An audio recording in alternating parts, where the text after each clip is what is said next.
Ration కార్డులను పంపిణీ చేసేందుకు తెలంగాణ సర్కార్ సిద్ధమవుతోంది. 2-3 రోజుల్లో లబ్ధిదారులకు అందజేసేందుకు పౌర సరఫరాల శాఖ కసరత్తు చేస్తోంది.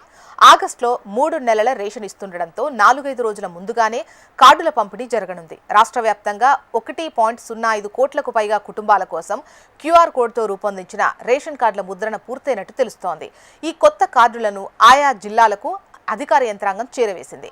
కార్డుల పంపిణీ తేదీని సీఎం రేవంత్ రెడ్డి ఖరారు చేయడమే తరువాయి అని అధికారులు చెబుతున్నారు. సీఎం ఖరారు చేసిన తేదీ నుంచి స్మార్ట్ రేషన్ కార్డులను పంపిణీ చేయనున్నట్లు పౌర సరఫరాల శాఖ వర్గాలు చెబుతున్నాయి. గ్రేటర్ నగరంలో ముందుగా ముఖ్యమంత్రి రేవంత్ రెడ్డి కొత్త రేషన్ కార్డుల పంపిణీకి శ్రీకారం చుడతారు.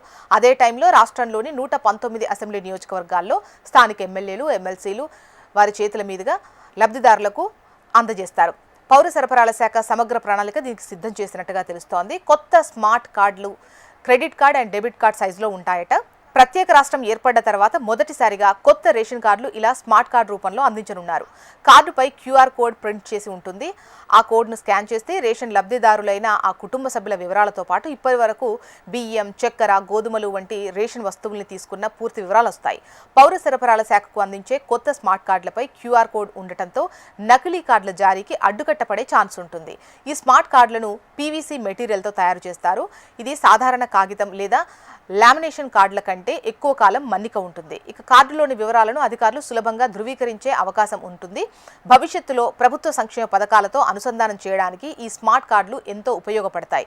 ప్రస్తుతం రేషన్ దుకాణాల్లో వివరాలు తప్పుగా నమోదు కావడంతో కొంతమంది లబ్ధిదారులకు రేషన్ సరుకుల పంపిణీలో అవకతవకలు జరుగుతున్నట్టు ఫిర్యాదులు వస్తున్నాయి. స్మార్ట్ కార్డులతో ఇలాంటి పరిస్థితి ఉండదని అధికారులు చెబుతున్నారు. ఒకే కుటుంబానికి ఒకే కార్డు ఉండటంతో పాటు తప్పుడు వివరాలతో ప్రయోజనం పొందే అవకాశమూ ఉండదు. సాంకేతిక పరిజ్ఞానంతో నాణ్యమైన సేవలు అందించే అవకాశం ఉంటుందని అధికారులు చెబుతున్నారు. స్మార్ట్ రేషన్ కార్డు కేవలం సన్నబియ్యం పంపిణీకే కాకుండా భవిష్యత్తులో వివిధ ప్రభుత్వ సంక్షేమ పథకాలకు అమలు చేయనున్నట్లు తెలుస్తోంది. కుటుంబ వివరాల ధృవీకరణ, ప్రభుత్వ సేవల వినియోగం, లబ్ధిదారుల గుర్తింపు వంటి అవసరాలకు ఈ కార్డులు ఉపయోగపడేలా ప్రభుత్వం రూపొందించింది. దీంతో ఒకే కార్డు ద్వారా పలు రకాల ప్రయోజనాలు పొందొచ్చు. లబ్ధిదారుడు దుకాణానికి వెళ్లి డీలర్కు కార్డు ఇస్తే స్కాన్ చేస్తారు. అందులో లబ్ధిదారుల వివరాలతో పాటు ఇప్పటి వరకు తీసుకోవాల్సినటువంటి రేషన్ సరుకులు వస్తాయి. ఇక కార్డు ద్వారా ప్రజా పంపిణీ వ్యవస్థలో పారదర్శకత మరింత పెరుగుతుంది.